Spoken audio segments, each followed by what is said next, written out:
There's two fat guys living in a prehistoric world. Whoa.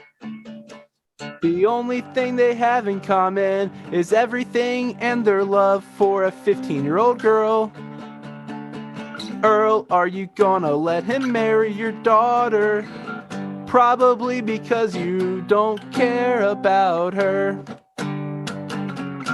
But you'll marry him first. Plus, you're both fat.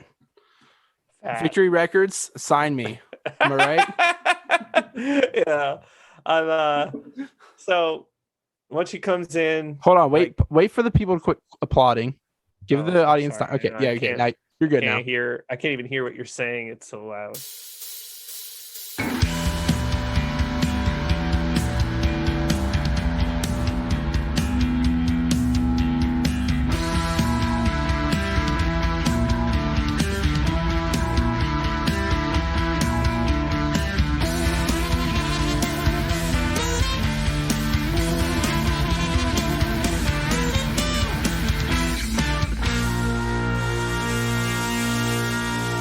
Honeys, we're home. Hello and welcome to Sinclarity, a Dinosaurs Tale, a podcast about the show Dinosaurs from the 90s. I am your host. We're going to need another Timmy along with my co-host. Hey, I'm Ben Hand Up Me. Hey, Ben. Did you like how I almost said my actual name? Is that what was going to happen? I was thinking really hard about what bit I was going to do to interrupt you, and then I didn't come up with one. So then I started thinking about how I was going to be like, I'm going to impress Tim by being good. But then like it when you're bad. You almost told us your real name, Turd Ferguson, I believe it is. Yeah, that's right. That's right. I spent a couple hours searching through Norm Macdonald merch last night. I remember the word. Yeah, all his merch. Well, it's all of somebody's making money off him. I just don't know who. Apparently he's got a whole Netflix special coming out still. Man, dead people be like really prolific. Yeah, cancel culture's fake. Cancel culture. He got canceled IRL. 86th off the menu. Oh, that's not funny. Norm's off the menu tonight, boys. Back on the menu, boys.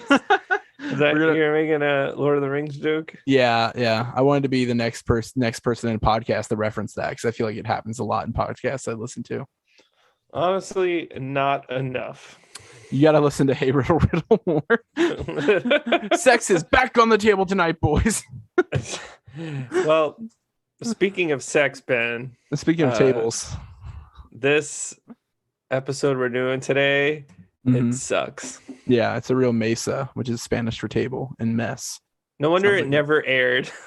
Yeah, it never aired. This is a fucking dream. Nightmare, rather. I'm so mad. I got a fantasy. Let's okay. So yeah, we're a podcast about dinosaurs. This is season 4 of the podcast and the show Dinosaurs. We have been doing this for a couple years. Over the course of many tragedies, and mainly this is the biggest one. Like, my dad died since we started this podcast. This was worse, maybe. Yeah, probably. Yeah, like I kind of want to I want to ghost ride our buddy Tim's Tesla or something into a wall. I just don't. That's all I could come up with is some way I can get back at the show writers. But hopefully, he fell off on listening and doesn't think I'm coming after his Tesla. Oh, okay. Well, I couldn't remember Tim Doyle's last name for a minute, so that was clunky. Well, yeah. So this is episode 8 of season 4. It's 8 up. Am I right? It's called "Scent of a Reptile." What's that a reference to? I wonder to myself. As you put it here, "Scent of a Woman" starring Scarface, the rapper. It's which the quick explanation or synopsis of that on IMDb is: a prep school student needing money agrees to babysit, in quotations, a blind man. Which I think it's okay, you are making it like you're infantilizing him for being blind, but the job is not at all what he anticipated. Turns out the guy has eyes. That's probably, I don't know, I've never seen it. Yeah. Or he tries to fuck a kid. That's what happens in this show. Have eyes. A lot of blind people have eyes. You know what? That sounds like a country song. Well, yeah. So Andy Goodman wrote this. I hope he's taking his 10 lashes for running a terrible episode of television. He saved the world with the Robbie Superdome episode or something, like with one of those environmentalist ones, and now he's ruining it with this one.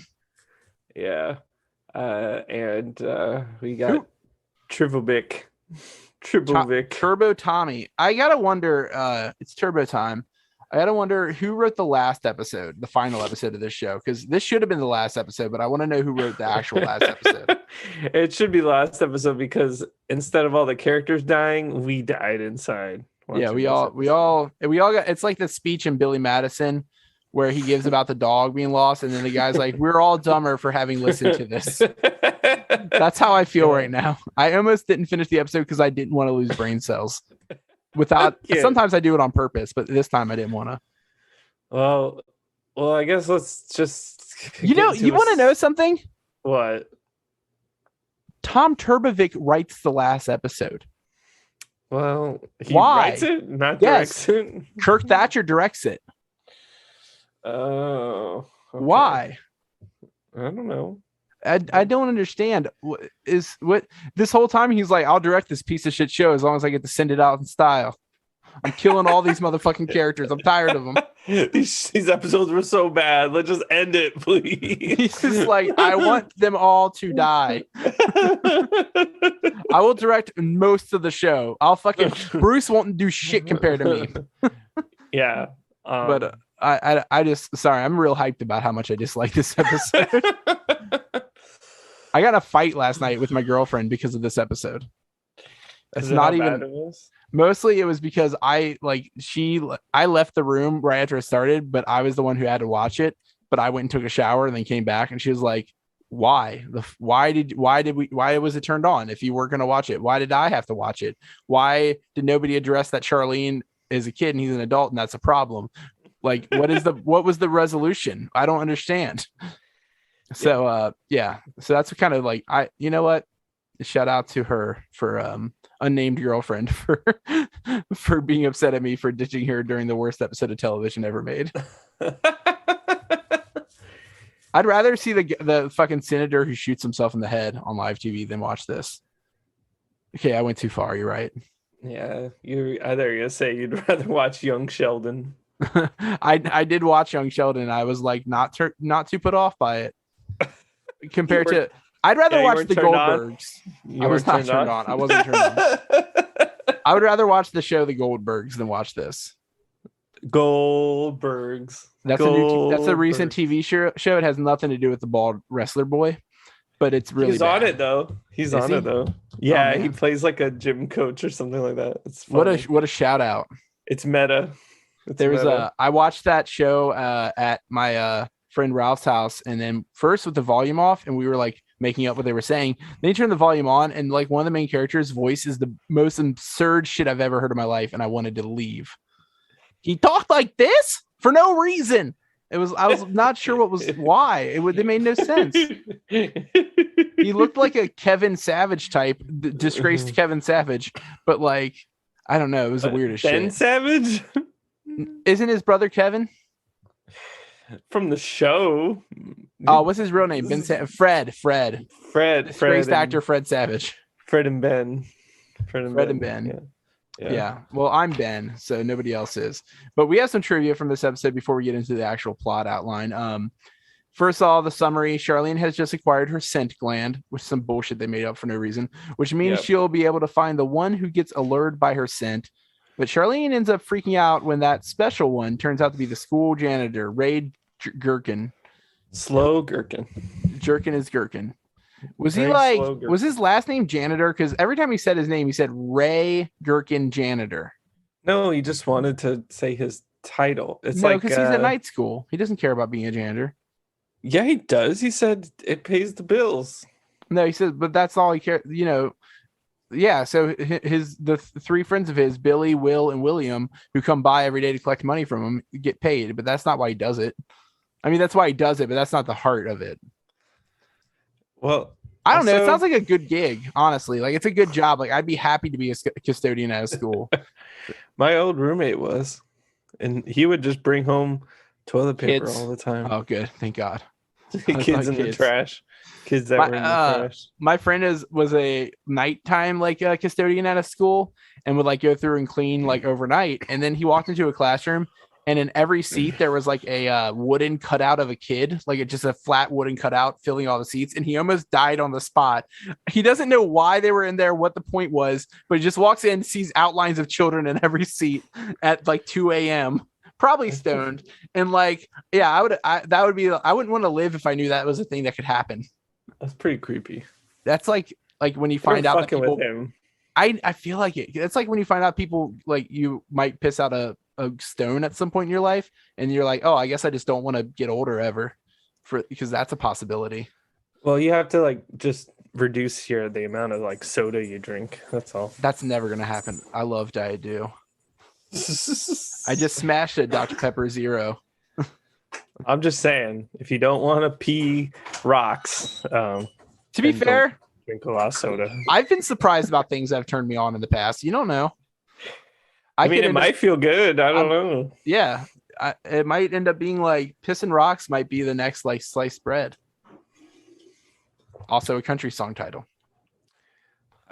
Yeah. That's relevant because this the voice of who is it? The Ed? It says Ed, and I'm like, who the fuck's Ed? Is it the photo fash whatever guy, or is it the guy from TV with the surgery? I think it's that. I think it's all the same guy. But he's the guy who voices him, Tom Sharp. He was known for like doing commercials as like the bald guy who presents an, like they used to have guys who did commercials for like 80 different products. Like, Ernest was one of those.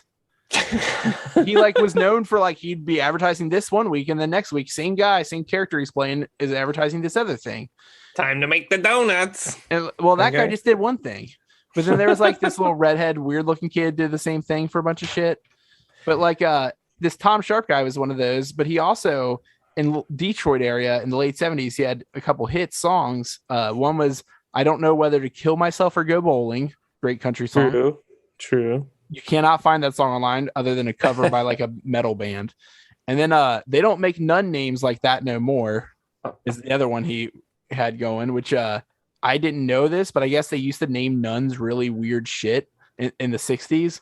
Like this song references Sister Mary Contadina, Sister Mary Argentina, Sister Mary Guacamole, Sister Mary Ravioli. And I guess they did away with that at some point. Benny Rigatoni? Yeah. Hey, it's Mary Rigatoni. Sister Mary Rigatoni. How's the God doing and stuff? I send the rockets to the space. I have a gabagool with a Scooby-Doo. Shout out to Italy. Yeah, well, that makes sense that a slow gherkin and bowling, because I just think of Let's Go Bowling, the ska band, and then Slow Gherkin is a ska band. There's a lot of ska bands. Both are ska bands I would never listen to, so they have a lot in common. They're both two Asian Man Records bands that I only recognize by the name. I don't think I've ever listened to. I can't even remember which songs they are on the compilations that I've had. Yeah. But we got Ray Gherkin is voiced by actually the janitor is voiced by Glenn Shaddix, known for being the mayor in Nightmare Before Christmas, Father Ripper in the Heathers, and the decorator guy Otho or whatever in Beetlejuice. So he also voiced the monster that Earl and Ethel run into in that Driving Miss Ethel, another episode named after a movie that has nothing to do with the episode. He's pretty good at it, I guess, huh? I don't know. What the fuck was his voice supposed to be? I thought it was like a really racist thing at first. Like when it first started, I thought this was like Songs of the South shit. No, he's supposed to be a redneck. Yeah, I don't know if this guy knew for sure what he was aiming for. He also just comes up with all these random phrases and dialect choices, but like, I don't know. Let's shout out to Jessica Lundy from The Stupids, returns as Mindy once more. The best. Jessica Lundy. Yes, from the best movie ever made, Tom Arnold's vehicle to Celebrity Hall of Fame. I don't know. Yes, the Tom Arnold vehicle, The Stupid. But what we're gonna do for you here, folks, is something we do every week, which is we're gonna do a play-by-play of the episode. We're gonna talk about it in the sequence of events at which they occurred. We'll try to get through it. Look, I watched the whole episode. I did it for you. Yeah. I did it for God and country. Western music. Okay. Yeah, bring us in, Daddy. Well, the show, it starts with Action Man. It's an Action Man ad, or the show, whatever, they're one and the same.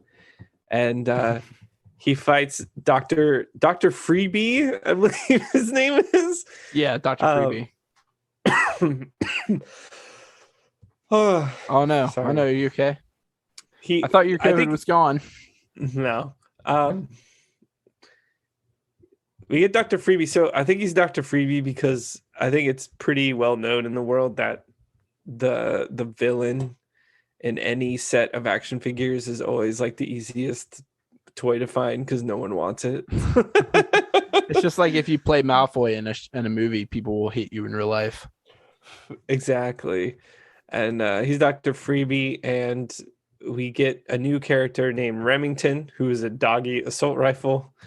And that's Action Man's dog gun, and he shoots the doctor, of course. Let me intercede with here's the subtitles translated to a transcript on the website Subs Like Script that I get the what is it called, a script from. It says, yes, it's Remington, the robot dog, which turns into an assault rifle with telescopic finder tail and an eighth and dog watching. And an eighth. And then it says, I want that. And it says, okay, boys, show Dr. Freebie how to kill yourself. I wonder this episode never aired. I just can't imagine. I love how bad these subtitles get. Buy me the dog weapon is what the baby says. There's no way it thought it said that. I want that. Yeah. Yeah. But so this is the whole thing. It's capitalism prevailing, which it did yesterday when I bought a copy of the Communist Manifesto at a yard sale for $1. That's capitalism won.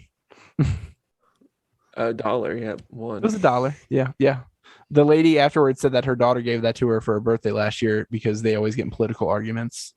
And I guess her daughter is a socialist. She sold it for $1. That's how much she doesn't care about her daughter. $1. $1 amount. But another day, another $1, another dumb episode of Dinosaurs. We get baby. Charlene comes into the room to complain about like a bump on her back that's like fucking up her sweater line, which I don't know what that is. Yeah, and Fran's concerned. She's like, "Oh my god, we should probably take you to the doctor." Yeah, but Ethel doesn't give a fuck. Is like her whole joke all the time. It's like, "Oh, big problem. I care so much. I'm old." But baby's just mad that she smells like shit. Yeah, she's just like, Fran's trying to like explain how important it is to Charlene, and baby's like, so she smells. Yeah. So her scent gland has come in, and I guess it means that only one male will find it pleasurable, the scent coming off of her, and everyone else will think it smells like burning rubber. Yeah, because Robbie comes in and he's like, ew, doesn't want to fuck her anymore. Earl's like, oh, disgusting. Doesn't want to fuck her anymore. So bad. But Fran asks Earl, is like, hey, remember when I got mine? He's like, oh yeah, it smells like a car. I want to fuck a car.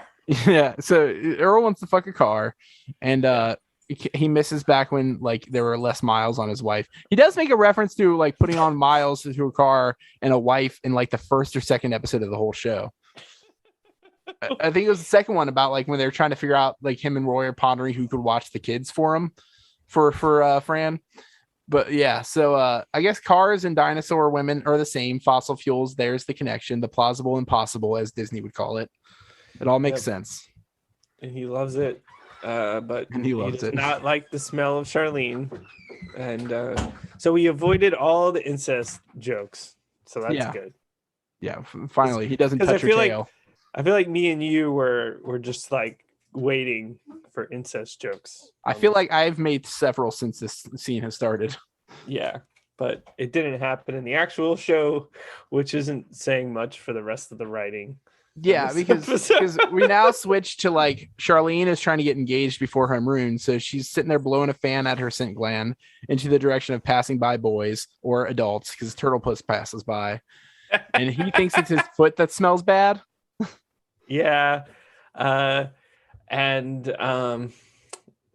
Mr. Pullman, the teacher, he also comes in. He's like, I knew it. And he goes and he like makes out with the water fountain. Yeah, he really throats that boy.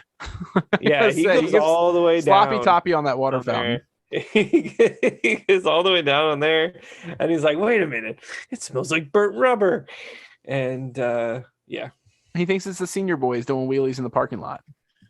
Right, because they love the smell of new cars too. Yeah, and I don't understand the whole wheelies thing. Like, how's that burning rubber? Do the kids have motorcycles in this show? They might. Man, that's so cool. I wish I was a kid. They're a motorcycle gang. I forgot. Did they ride motorcycles, or did they just hang out in a bar? Is there a difference?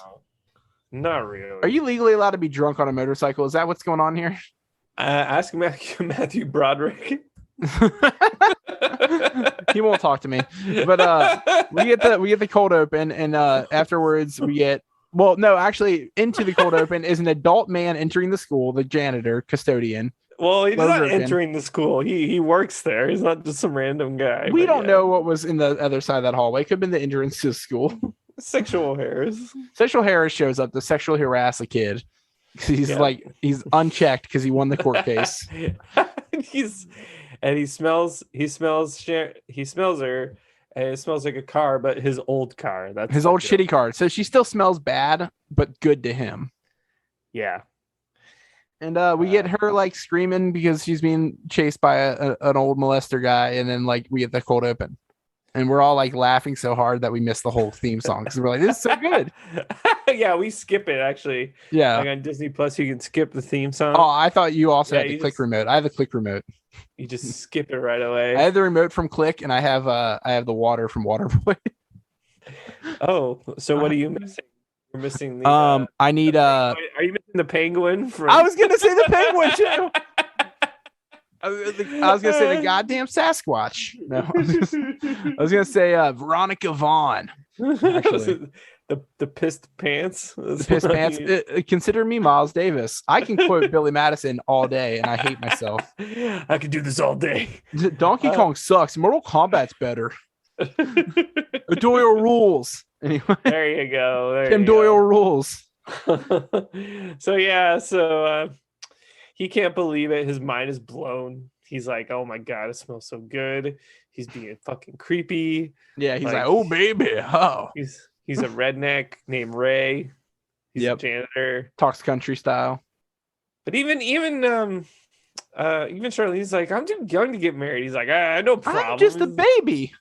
My sister was only 14 when she married Uncle Cephas." Yeah, so she doesn't want to be a part of his inbred family, which he takes as a compliment, the inbred family part. But he starts like, dreaming off to the distance. He's like, you, me, trailer park, and a parcel of youngins crawling over everything like maggots. Where'd my little smoke bomb go? It don't matter. You can run, but you can't hide. See, I could be a voice actor. It's so creepy. That she ran away so that he could call her a smoke bomb, which is, I guess, like Chet Hanks is like what he will replace Smoke Show with. No smoke shows. Yeah, it's White Dinosaur Summer, boys. And it's funny that she refers to his family as inbred, because clearly the Sinclair family are not inbred because they're all different dinosaurs. I think it's like, I have a big issue with the way the writers of the show don't understand the issue of classism or how class works in general, because like Charlene's from a poor family, that's how we're supposed to understand it. One income, very poor income, and she's like very like, oh shit, fuck this guy, he's poor. Not that the adult part is lost after the scene. She mentions the 15 once, but the rest of it's just the fact that he's too much like her dad. Yeah. So she comes home. She's eating ice cream to explode. Same. And she's mad about her mom because her mom's like pushing on her.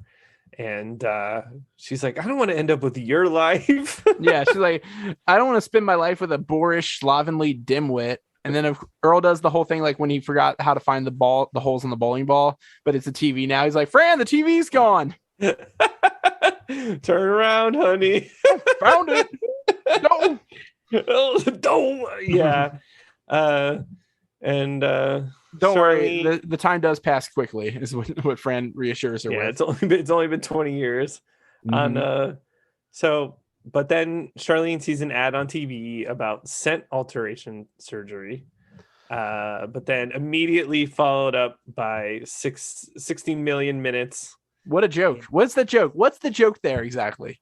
I don't know, Ben. What is the joke? Is it Could you 60 explain million it? supposed to be like because of 60 million BC? But like, what's that have to do with like 60 minutes? I don't fucking understand the joke there.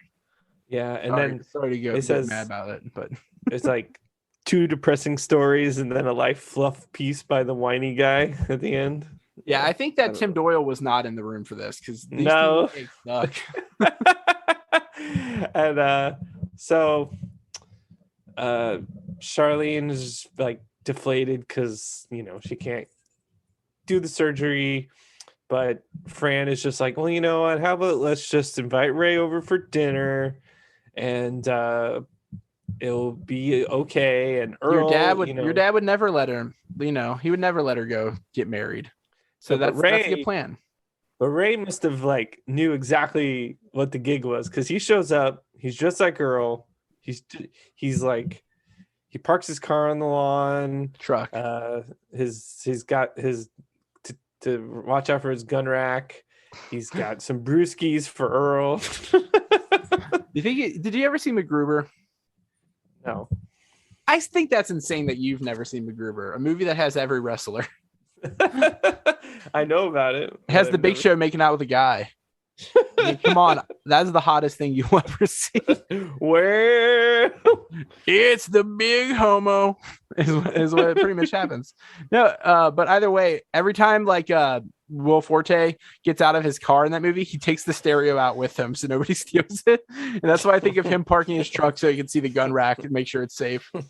Well, Earl is most impressed though because Ray can crush cans on his head.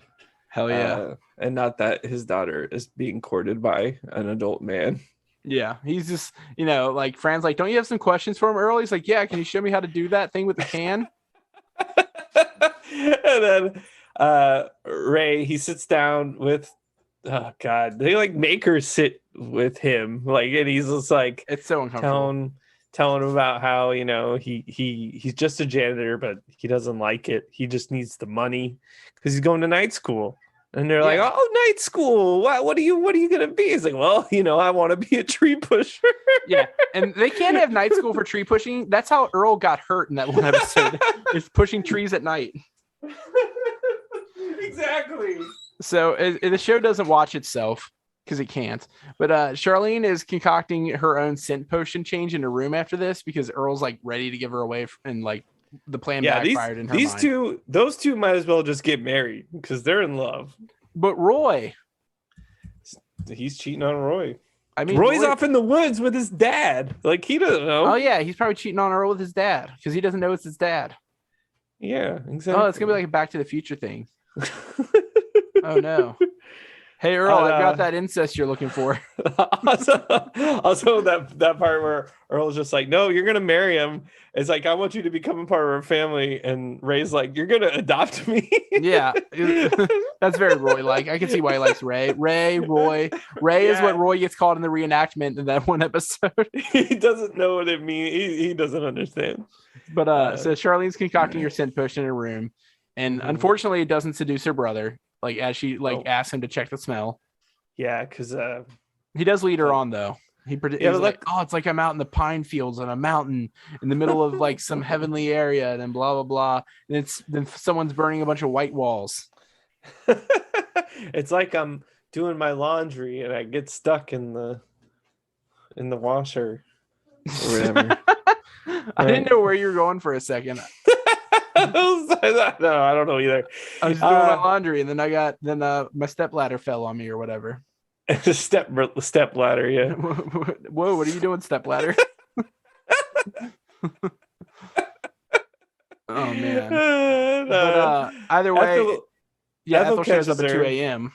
and she's like, don't explain anything to me because I don't like change. It's like, what? Ethel is fucking weird. like there's this whole thing where Charlene is like poring over these textbooks and looking for things about scent, and she learns about the MacGuffin, which is like, okay, guys. Is that better or worse than the Ex Monica? It's like they think that irony and laziness aren't the same. I mean, it's like they're trying to hide laziness as being like satirical. They're just not satirizing anything anymore. They're just being lazy. Like this writing is just like, it's a rough draft, buddy. No wonder it didn't make it to air. So she needs to find the MacGuffin Lily. And for some reason, she thinks Ethel this woman in a wheelchair who's older than death, literally in their world, like somehow because of this legendary myth, like fucking what is the word, like apocryphal Lily, like it might not even exist, but she knows for sure enough to threaten Ethel with a double Earl, which she'll get in hell. We've seen her hell; it's like millions of Earls. Yeah, it's the multiverse of Earl, and she's going to hell for sure. But like, I don't know. So Ethel does know where it is. She draws her up a fucking map somehow. Yeah. And then we get a montage of Charlene traveling through the wilderness. I made it through the wilderness. She's going everywhere. And she finds the spot, what she thinks is the spot, and she realizes it is the spot. And it's been destroyed by a man. Don't it always seem to go? You don't know what you got till it's gone. Destroyed a bunch of lilies. Put up a photo fash. Photo fash. I was doing the Green Day cover or whatever. the pinhead gunpowder. So he just decided that he was just gonna build this place because as soon as they start building roads, like he's gonna have a hot spot with a drive-through. So it's a photo booth. They used to exist in order for Robin Williams to have a creepy movie about it. And like, I've never been to like a photo hut, but I've been to like Walgreens. They still have these guys, the little photo section that like you can check out. You can check out there if the line's long at the other spot. That's what it's there for. They have a lot of like very fancy printers and stuff. If you're the kind of bitch who like has rolls of film still, you better just get a dark room in your house because you're that kind of person. Yeah, and that could be your bathroom or any room could be a dark room if you're depressed. That's right. That's how I feel. If you take anything away from this show, ladies and gentlemen and others, it's to be depressed. Be depressed. Just there's no hope. It's a MacGuffin. Yeah. Hope is a MacGuffin. Which Charlene finds none because it turns out that they guy Paradise and put up a parking lot. Yeah, he basically destroyed all of those flowers so he could put his photo booth there. Yeah. So probably reference the deflowering, probably reference to an adult marrying a kid. We never know. This show doesn't make a lot of sense. And then he tries to get her to work for free. He's just like, hey, here, can you hang up these flyers? Honestly, I was like, how rude of her not to hang up those flyers. She's walking anyway. Like, no, but he needs to pay her. She's the street team. She's like Victory Records street team. She's out there with it's why I have 1 million Lifetime stickers. Just to give those out, not just hoard them.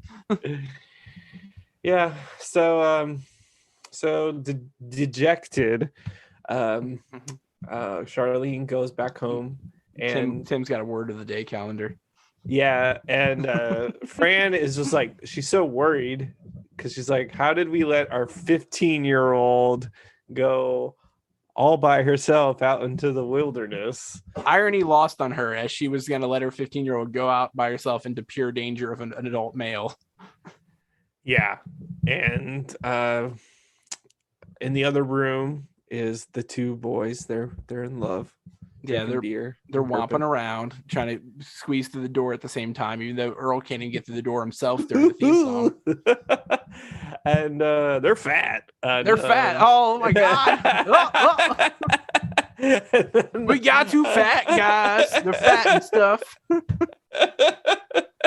Oh, man. Two fat guys chilling in the hot tub. This is the wrong episode for me to have a guitar next to me. Oh god, don't do it. We got do it. Ready? No. There's two fat guys living in a prehistoric world. Whoa. The only thing they have in common is everything and their love for a 15-year-old girl. Earl, are you gonna let him marry your daughter? Probably because you don't care about her. But you'll marry him first. Plus, you're both fat. Victory Records, sign me. Am I right? Yeah. So once she comes in, hold on, wait for the people to quit applauding. Give the audience time. Okay, yeah, okay. Now you're good now. I can't even hear what you're saying. It's so loud. I know. Oh, somebody just threw their underwear. That's like a thing people do. I think it shows. I think someone wants you to do their laundry. Oh yeah, you're right. There's the rest of it. Oh, there's a giant sock. It must be the Don Juan from the produce aisle or whatever. God damn it. Gary. Oh yeah. Man, almost a callback. Almost. And never a bride. So Charlene comes in. She's covered in like shrubbery and stuff like that. And a shrubbery. Fran is still like, come on, Charlene, it can't be that bad. Like, it took me like 20 years to mold your dad into what I need. Fat. Yeah, fat. And Charlene's like, I went around a mountain, across the fucking desert. She'll be coming around a mountain when she comes, I guess. Like I'm fucking living my life. She's like, I fucked a bear. I killed a guy. I learned long division really good. She like now I bought a pair of Yeezys. God damn it. She's experienced it all. Yeah, you can get bootleg ones off Wish. My buddy was just telling me all about the ones he ordered. And but instead she'll give all that up, to clean beer stains out of Ray's overalls. Yeah, so basically Charlene's is a feminist now. So incels lost. She's a girl boss. She's a girl boss. Hashtag girl boss. Yep.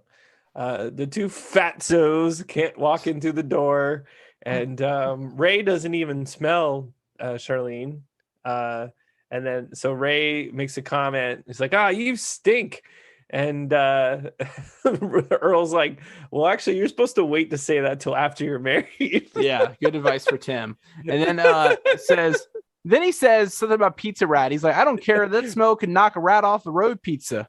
A road pizza. Yeah. The Pizza Rat. Oh, I love Pizza Rat. I think it's Pizza Rat reference. You met Pizza Rat. No, you're thinking of Chuck E. Cheese, buddy. No. I met Pizza Rat. Charles Entertainment Cheese. Are you sure? Oh, I know someone who met him the other day. That's sad. No, I met Pizza Rat. Wait, was it somebody I know as well? Yeah, I was there. Straight edge. You know what? You want me to? I'll text V right now and confirm that we saw Pizza Rat. Oh, you also saw Pizza Rat? I thought you were referencing the Chuck E. Cheese thing because I have a friend who you also know who just saw Chuck E. Cheese the other day. There's the stoner that used to be a straight edge, but I always forget their name. Don't it always seem to go? I know you're straight talking edge about for some weed. But no, you don't have to text V, friend of podcast, during the episode to confirm Pizza Rat. I just want to confirm that Pizza Rat was a hoax. Nope. Really? You think you think rats eat pizza? Yeah. Only if there's no anchovies on it, because and if the turtles didn't finish it all like they always do.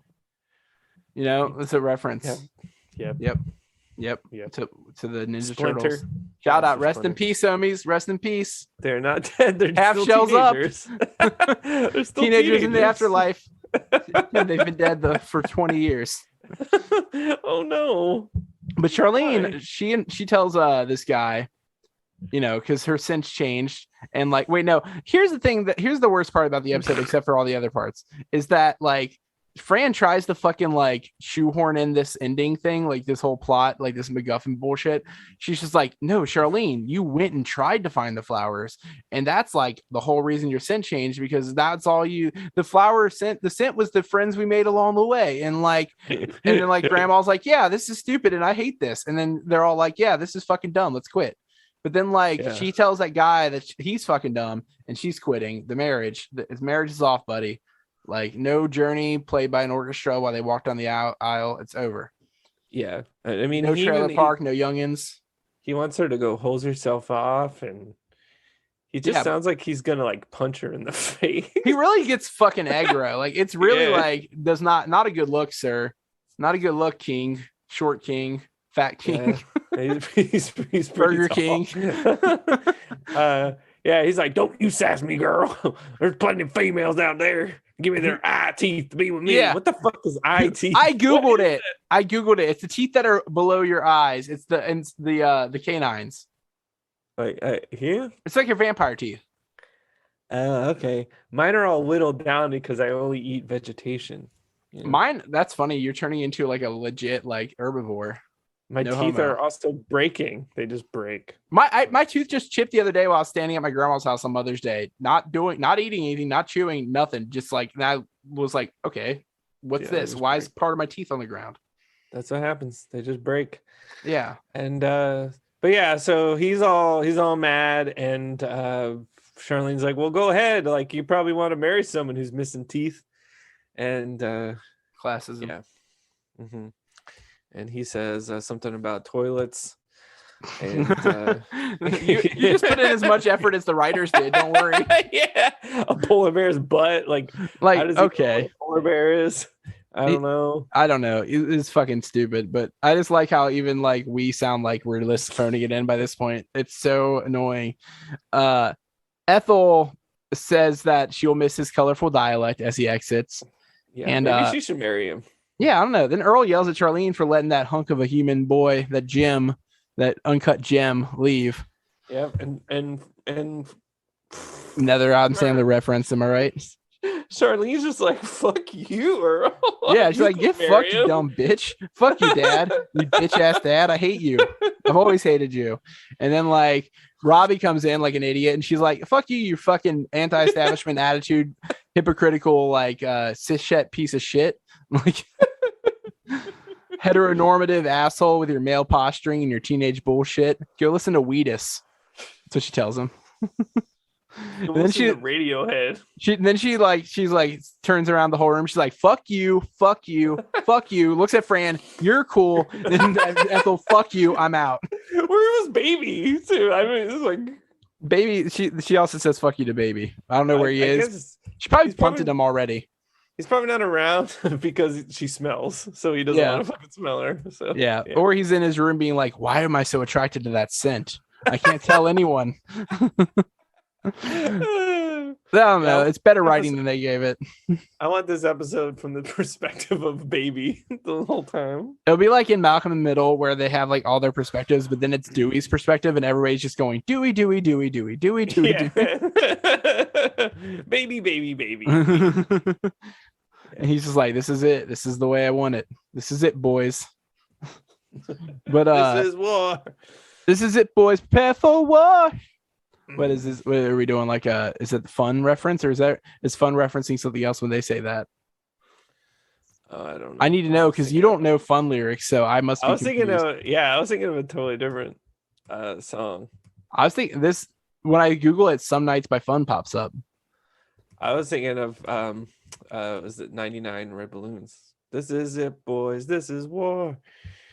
I can't believe Fun is so famous that it like superseded over that reference. No, I'm looking up the lyrics 99 Red Balloons, and it's a bunch of nonsense. Hast du etwas zet für mich? Dancing like Berlinger.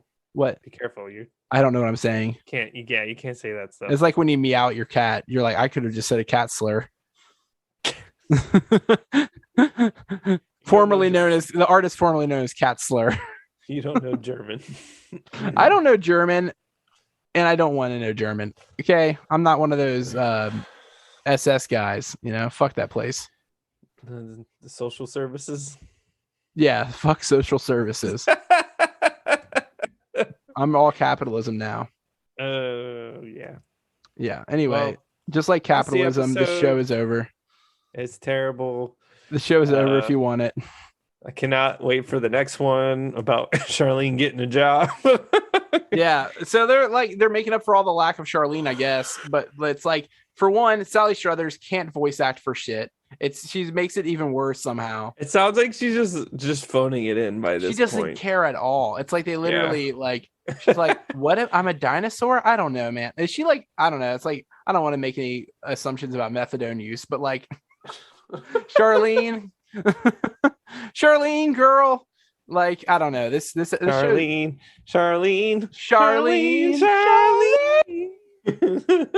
Man, share some lean for Charlene. Why haven't we made that reference yet?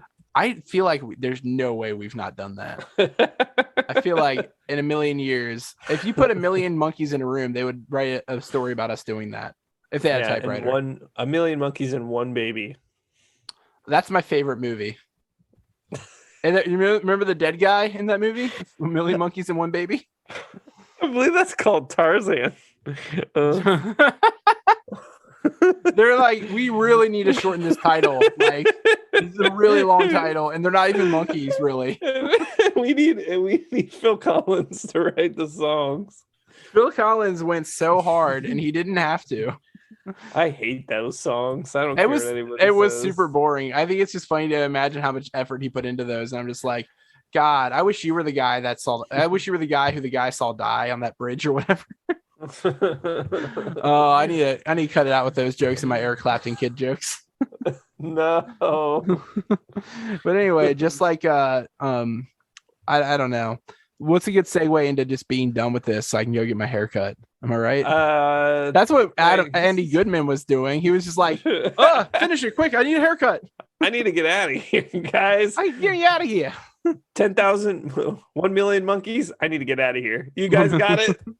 Yeah, and then all the monkeys are just like in unison. Yes, monkeys stuff. We got it.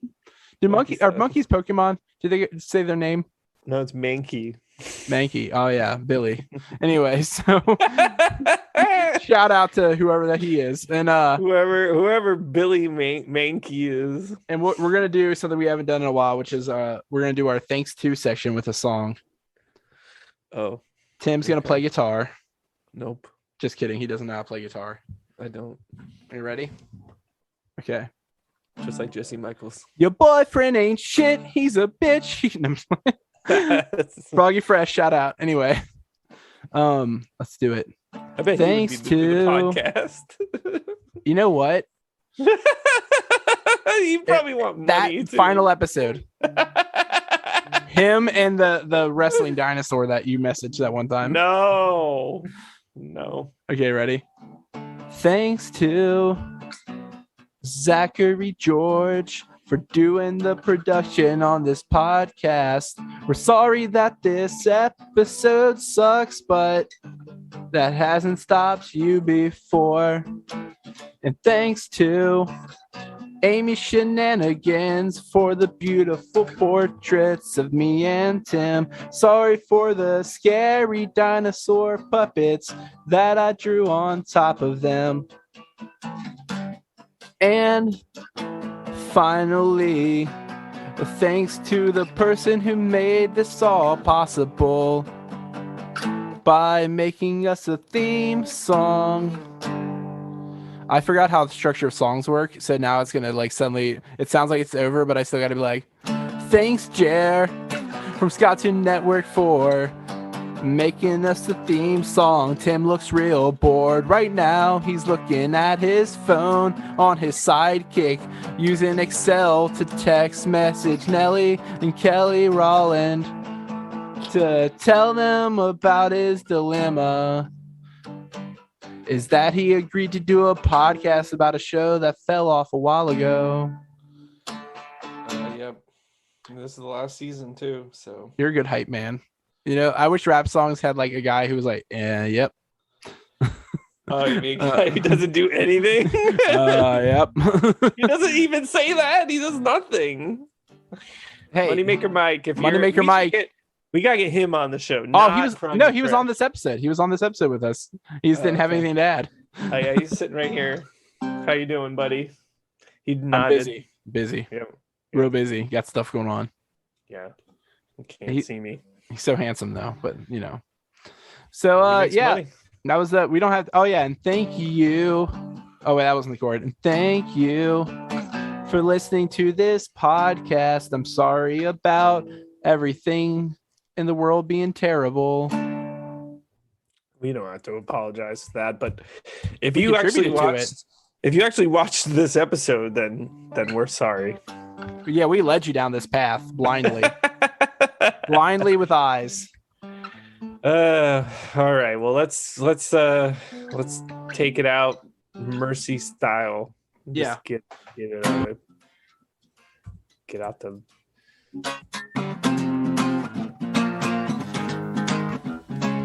Is that a good ending theme? Oh, we already have an ending theme. Cue the ending theme, Zach. Bye. Enjoy your extinction. Bye, Zach. Lucky extinct folks. You notice that George Costanza painting behind me the whole time? I hung that just for you. Wow, thank you. I have to take it down. This is my work office. You have to take it down? I mean, I'll get in trouble.